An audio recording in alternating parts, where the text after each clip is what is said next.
I am a rule follower. I like rules. My parents say I put myself to bed at 9 p.m. sharp as a child. Much of that discipline has faded. It's 12:30 a.m. now.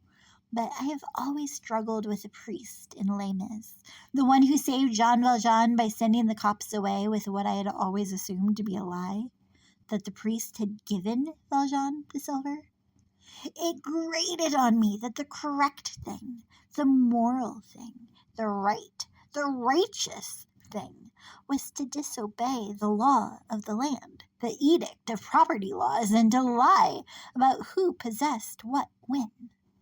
The law is written on our hearts, and therefore did the priest feel a bit bad about telling a falsehood to his neighbors, the cops? It's not like I wanted the priest to give Valjean up. It would be a short, sad story, and I believe a punitive justice system is no justice at all. But lying is bad until it's not, because the priest lied and did the right, the correct, the justifiable thing, so lying is sometimes okay, but when? The priest had to tell the cops that he had given the silver to his guest, who stole away in the night, a man recently released from prison for stealing.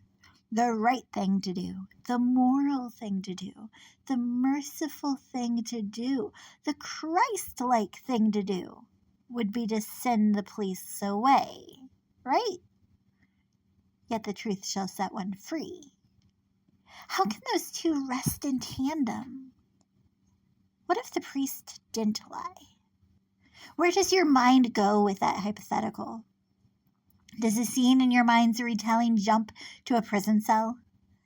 I picture a dungeon with rats and chains and a dank foul odor permeating the entire cramped space, with a single barred window leading to the street where the splash from wagon wheels and sewage seep off to create a muddy mess that would fill most of that disgusting room. And I no longer believe that that's the answer to the core question. What if the priest didn't lie? What if he was actually telling the truth?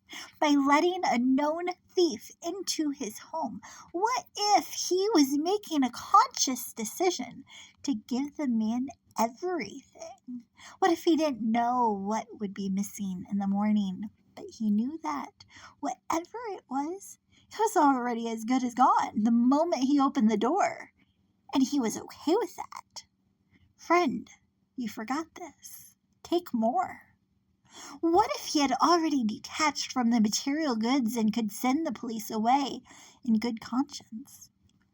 He may not have said the words, "Take this," directly to his guest, but what if he was willing to take responsibility for the inevitable happening because, well, it was inevitable, and he went in with eyes wide open?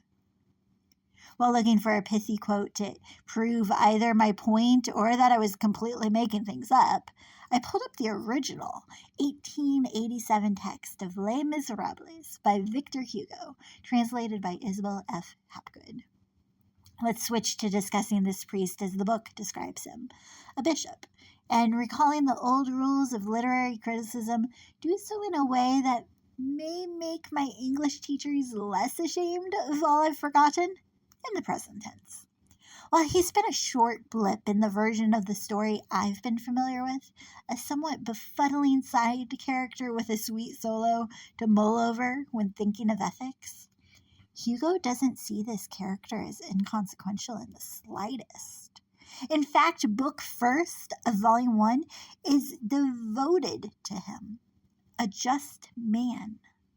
The book begins with him, and even includes a warning that reiterates what I found, that reducing a character to a side note can rob him of his context, and therefore his significance and ultimate meaning, and that if not careful, we can take away the wrong lesson from his actions.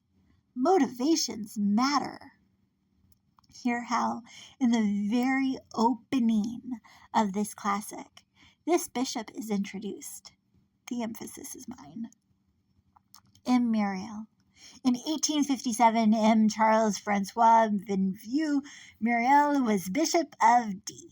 He was an old man of about 75 years of age. He had occupied the see of D since 1806.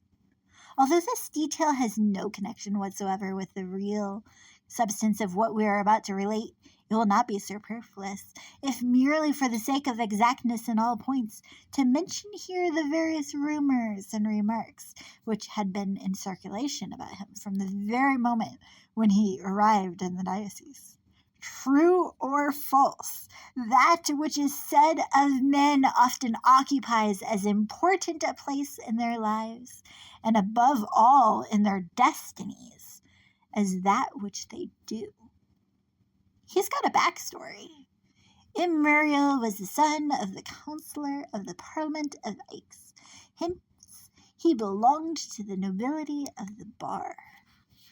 An elite widower among the parliamentary families that were decimated, pursued, hunted down, dispersed during the French Revolution less than a decade before.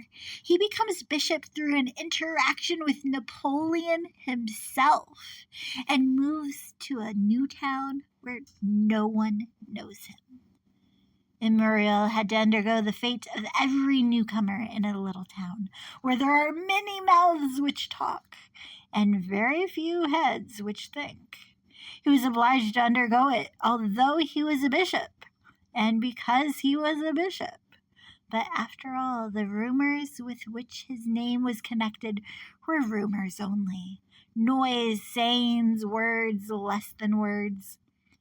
However that may be, after 9 years of episcopal power and of residence in D, all the stories and subjects of conversation which engross petty towns and petty people at the outset had fallen into profound oblivion. No one would have dared to mention them. No one would have dared to recall them. This man knows something about new beginnings. Details are sparse and speculation rampant, but it seems desperation drives him to the simple life as a lowly priest, and then he gets promoted anyway and finds himself with prestige once again. The ruin of the French society of the olden days, the fall of his own family, the tragic spectacles of '93, did these cause the ideas of renunciation and solitude to germinate in him? Was he, in the midst of these distractions, these affections which absorbed his life, suddenly smitten with one of those mysterious and terrible blows which sometimes overwhelm by striking to his heart? A man whom public catastrophes would not shake, by striking at his existence and his fortune. No one could have told. All that was known was that when he returned from Italy, he was a priest. So he's hunted for his opulence, loses it, and then again rises in the ranks to brush shoulders with important people, and yet cannot be satisfied there. Chapter 2 starts with a description of a grand episcopal palace, where he's expected to live and work, where huge parties with big names happen. Well, to my modern eye, it looks like Hugo is not following the rules of character development. Don't name people that don't actually have a real part to play. Hugo is intentionally doing some serious name dropping by including the names of guests of one specific party that had convened on the property. His intended readership surely knew that my Lord Charles Brulard de Genlis was an archbishop for a 1687 book with 47 words in the title, as was Francois de Don de Crillon, and that Philippe de Vendôme was a duke and a high-ranking military general of his day. This bishop was unexpectedly dropped back into what he had lost, surrounded by the comfort and grandeur expected by the celebrities who had enjoyed the space. Before his first week is up, he swaps his new home out for the hospital next door. A low and narrow building of a single story with a small garden. and directs about 93% of his massive salary towards various charitable causes. He raises fees for the rich so that he can bestow them upon the poor. Considerable sums of money passed through his hands, but nothing could induce him to make any change whatever in his mode of life, or add anything superfluous to his bare necessities. Far from it, as there is always more wretchedness below than there is brotherhood above. All was given away, so to speak, before it was received. It was like water on dry soil. No matter how much money he received, he never had any. Traveling throughout the region, mostly by foot, cheap cart, or if necessary, donkey, because he had sold his carriage for more money to give to the poor. The town names him Mr. Welcome, and he puts up with the Mr. because of the welcome. He learns the local dialects of each area and then uses the achievements of the inhabitants of one city to spur on and call out another. Gentle but firm, he calls out the generosity in others.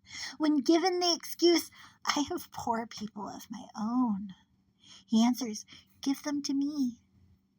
He spends all night in a cell with a man destined for the guillotine, and then stands on the scaffolding with him as his new friend loses his head.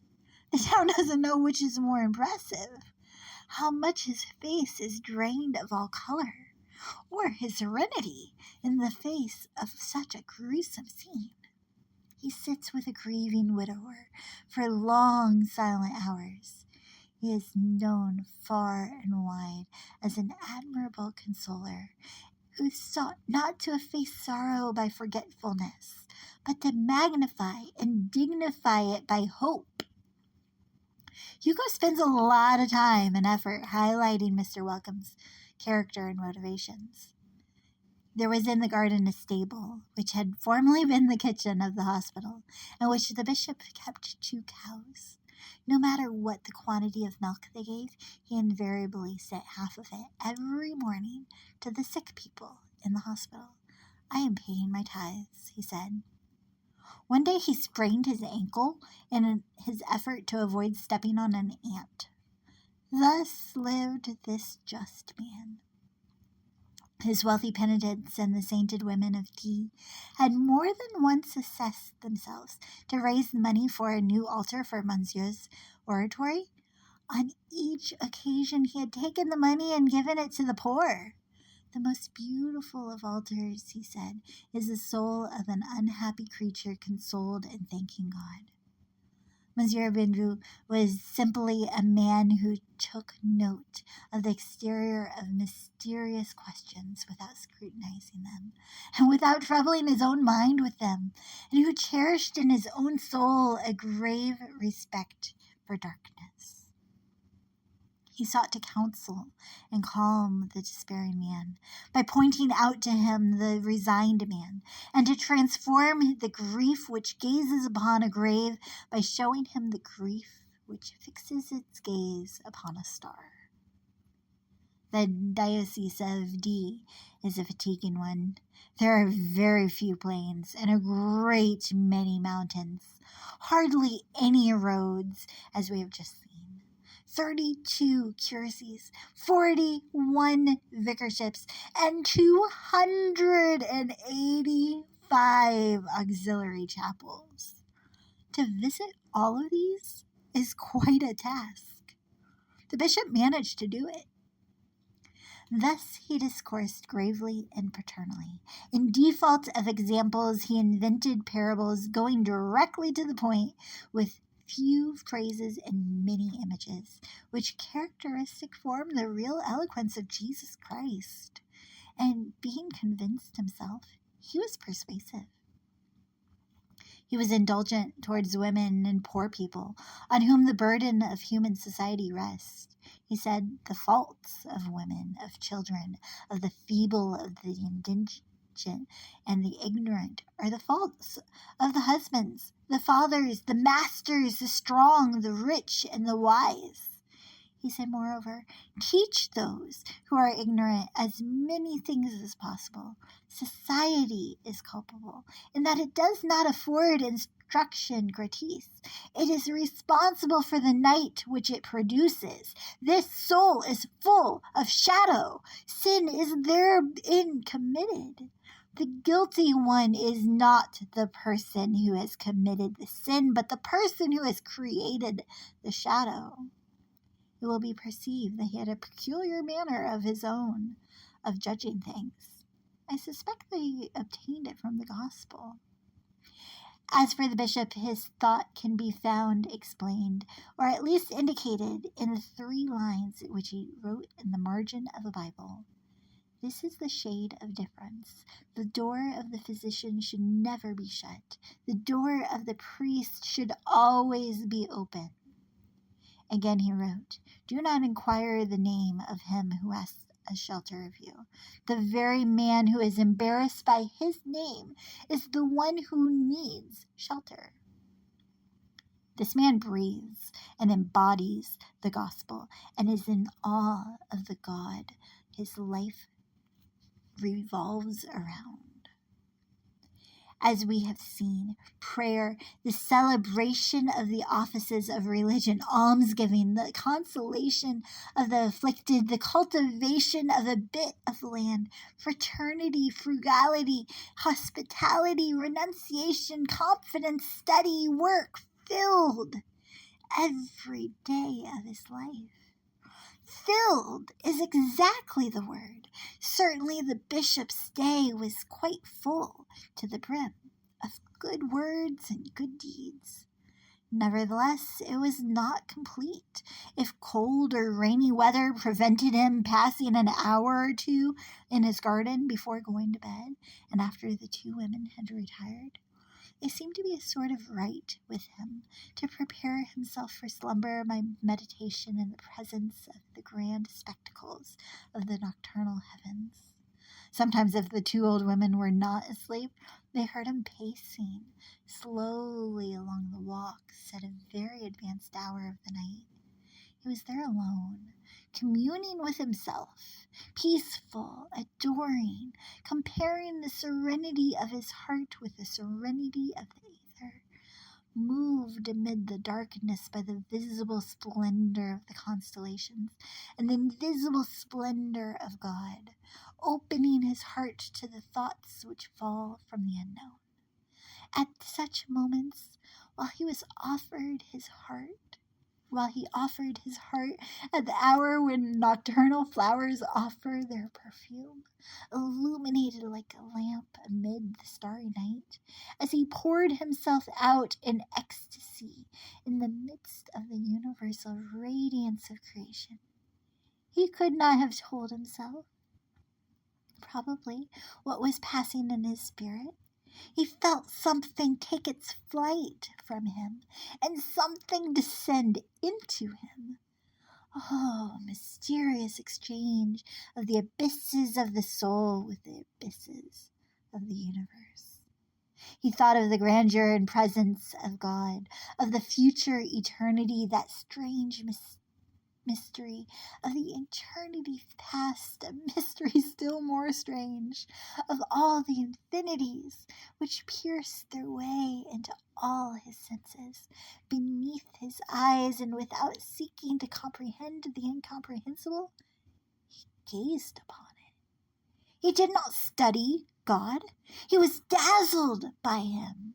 He considered those magnificent conjunctions of atoms which communicate aspects to matter, reveal forces by verifying them, create individualities in unity, proportions in extent, the innumerable and the infinite, and through light produce beauty. These conjunctions are formed and dissolved incessantly, hence life and death. He seated himself on a wooden bench with his back against a decrepit vine. He gazed at the stars past the puny and stunted silhouettes of his fruit trees. This 1/4 of an acre, so poorly planted, so encumbered with mean buildings and sheds, was dear to him and satisfied his wants. What more was needed by this old man who divided the leisure of his life, where there was so little leisure, between gardening in the daytime and contemplation at night? Was not this narrow enclosure, with the heavens for a ceiling, sufficient to enable him to adore God in his most divine works in turn?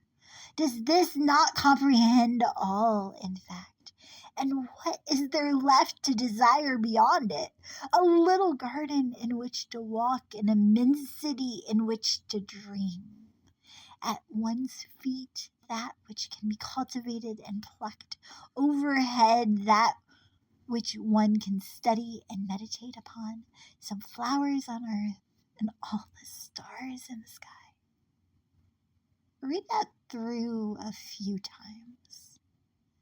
Enamored by his Creator, this humble man's life is filled, overflowing even. The fruits of the Spirit, love, joy, peace, patience, kindness, goodness, gentleness, faithfulness, and self-control are so evident in his life that everyone around him notices. When he conversed with that infantile gaiety which was one of his charms, and of which we have already spoken, people felt their ease with him, and joy seemed to radiate from his whole person. His fresh and ruddy complexion, his very white teeth, all of which he had preserved and which were displayed by his smile, gave him that open and easy air which caused the remark to be made of a man, "He's a good fellow," and of an old man, "He is a fine man." That, it will be recalled, was the effect which he had produced upon Napoleon on the first encounter, and to one who saw him for the first time. He was nothing, in fact, but a fine man. But if one remained near him for a few hours and beheld him in the least degree pensive, the fine man became gradually transfigured and took on some imposing quality. I know not what. His broad and serious brow, rendered august by his white locks, became august also by virtue of meditation. Majesty radiated from his goodness, though his goodness ceased not to be radiant. One experienced something of the emotion which one would feel on beholding a smiling angel slowly unfold his wings without ceasing to smile. Respect, an unutterable respect, penetrated you by degrees and mounted to your heart, and one felt that one had before him one of those strong, thoroughly tried and indulgent souls where thought is so grand that it can no longer be anything but gentle. Reread that last sentence. Thought is so grand that it can no longer be anything but gentle. His mind is fixed on higher concerns than earth can handle, and he often breaks out in spontaneous praise of the Creator he emulates. His books are full of notes and prayers urgently written into the margins. Ecclesiastes calls you the all-powerful. The Maccabees call you the Creator. The Epistle to the Ephesians calls you liberty. Baruch calls you immensity. The Psalms call you wisdom and truth. John calls you light. The books of Kings call you Lord.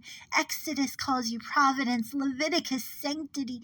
Ezra's justice. The creation calls you God. Man calls you Father, but Solomon calls you compassion, and that is the most beautiful of all your names.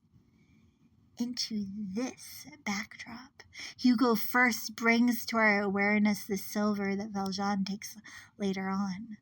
The ladle and candlesticks are the sole possession that Mr. Welcome has carried over from his former life, the one thing he can't quite force himself to fully part with. It must be confessed, however, that he still retained from his former possessions 6 silver knives and forks and a soup ladle, which Madame Magloire contemplated every day with delight as they glistened splendidly upon the coarse linen cloth.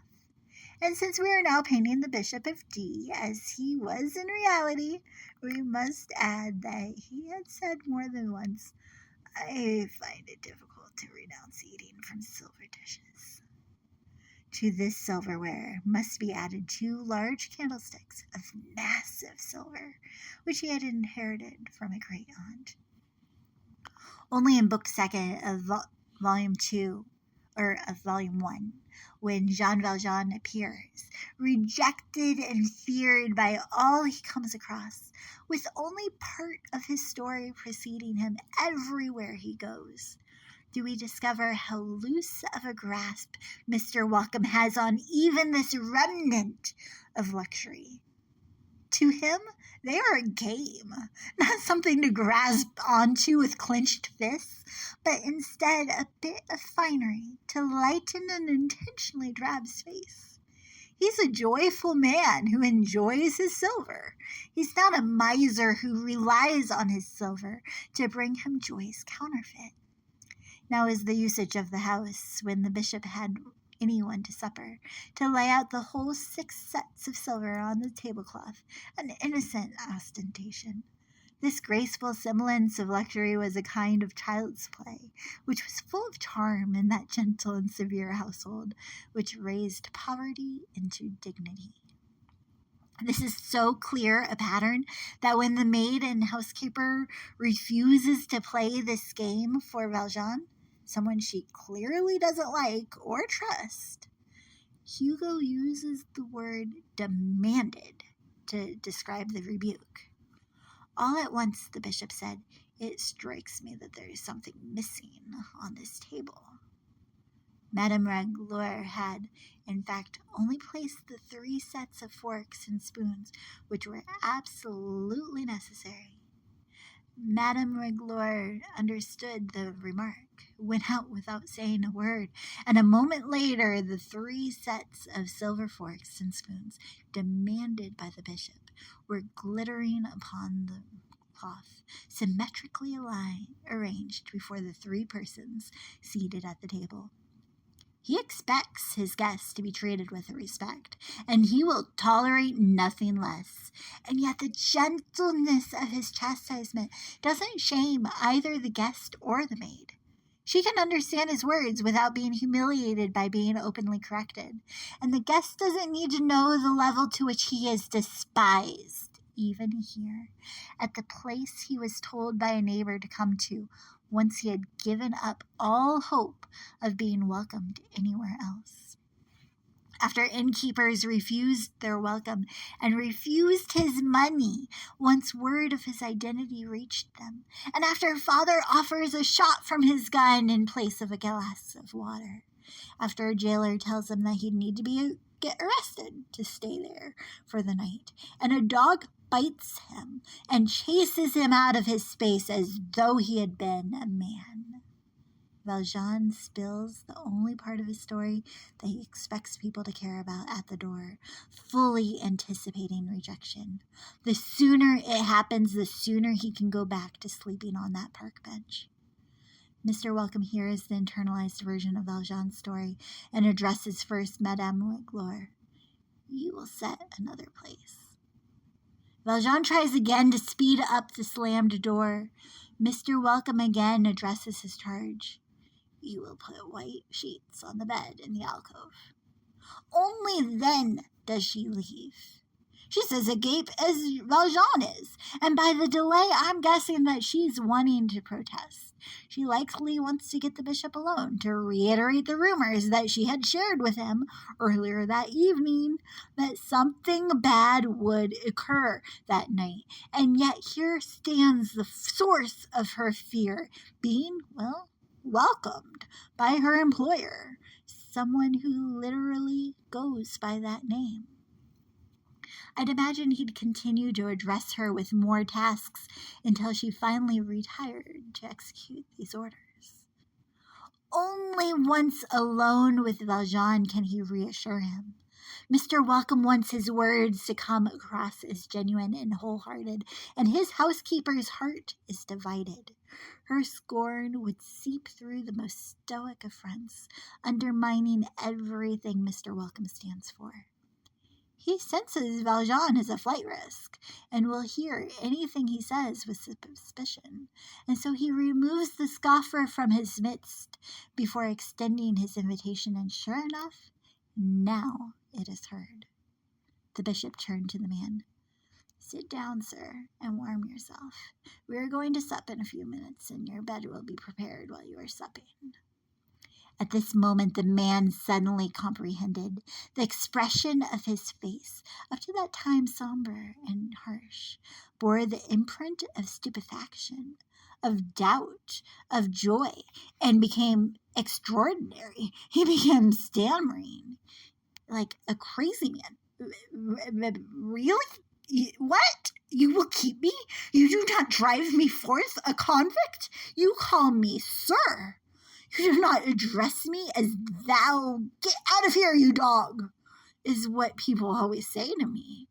"I felt sure that you would expel me, so I told you at once who I am. Oh, what a good woman it was that directed me hither. I am going to sup, a bed with a mattress and sheets like the rest of the world. A bed! It is 19 years since I've slept in a bed. You actually do not want me to go." Only when Mr. Welcome calls Valjean sir can Valjean know that he's actually welcome. Each time that he uttered the word sir, in his voice which was so gently grave and polished, the man's face lighted up. Monsieur to a convict is like a glass of water to one of the shipwrecked of the Medusa. Ignominy thirsts for consideration. Valjean finally understands that he's an honored guest. Nothing is expected of him. All is offered. He is given the best Mr. Welcome has to offer and is not expected to pay for anything. Only now that Valjean is willing to tell more of his story, not to scare off, but as a point of connection, can he marvel that he is still so well received, even after pointing out his flaws. Here, and only here, does Mr. Welcome reference the master he centers his life around. The bishop, who was sitting close to him, gently touched his hand. "You could not help telling me who you were. This is not my house. It is the house of Jesus Christ.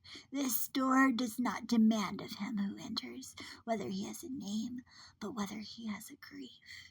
You suffer, you are hungry and thirsty, you are welcome. And do not thank me, do not say that I receive you in my house. No one is at home here except the man who needs a refuge. I say to you who are passing by that you are much more at home here than I am myself. Everything here is yours. What need I have to know your name? Besides, before you told me you had one which I knew." Did you catch it? The answer to the question as to whether this man lies to the police when he sends them away is supposed to be unequivocally clear. He fully expects Valjean to take what's left of a life he rejected long ago. When it's found to be missing, he's at peace. Mr. Welcome cannot be stolen from because he doesn't consider himself the owner of anything. And in the first place, was that silver ours? Madame Magloire was speechless. Another silence ensued, then the bishop went on. "Madame Magloire, I have for a long time detained that silver wrongfully. It belonged to the poor. Who was that man? A poor man, evidently. Whatever he has is in his custody only long enough to pass it on to someone allotted less to manage. He even says it. Everything here is yours.